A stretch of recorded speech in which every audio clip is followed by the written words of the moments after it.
When you apply the sub-assembly, you have to understand where do you apply the sub-assembly. Because before you apply the sub-assembly, you have to remember when you make a sub-assembly, at the time the mate between the all part and the exploded view and the different type of assembly feature will be deleted if you make any sub-assembly.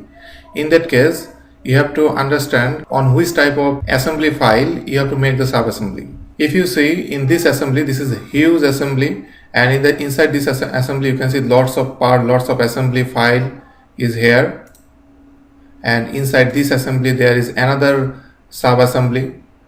There are lots of steps here. This is very huge file, and if you want to make assembly file like this, you have to make lots of sub-assembly file.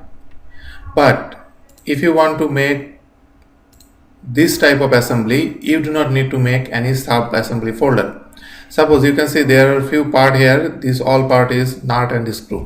From here to here all are nut and screw. I do not need to make any sub-assembly for this.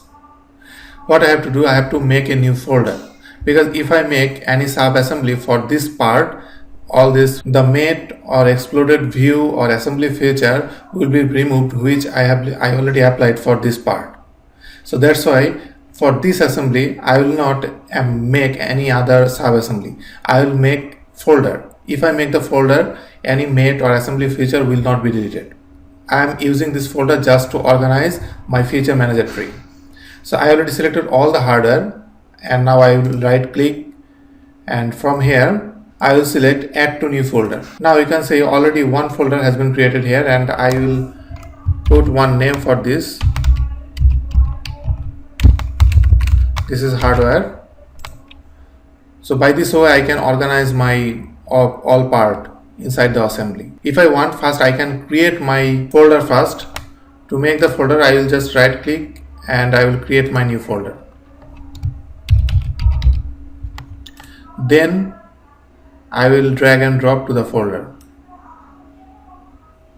and inside that folder you can see this is the only one part inside this folder.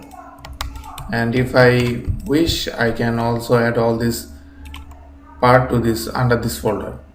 So you can see there are only two folder here, and this looks very clean now. So if you want to just clean your assembly environment, like if you want to just clean up your feature manager tree, so don't try to make any sub-assembly file, just try to make the folder.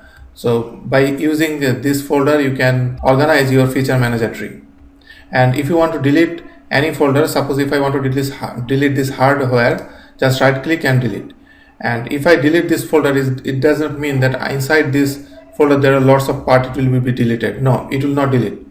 If I delete this folder and press yes, you can see all part will be back inside this feature manager tree. So if you want to organize your feature manager tree, use your folder.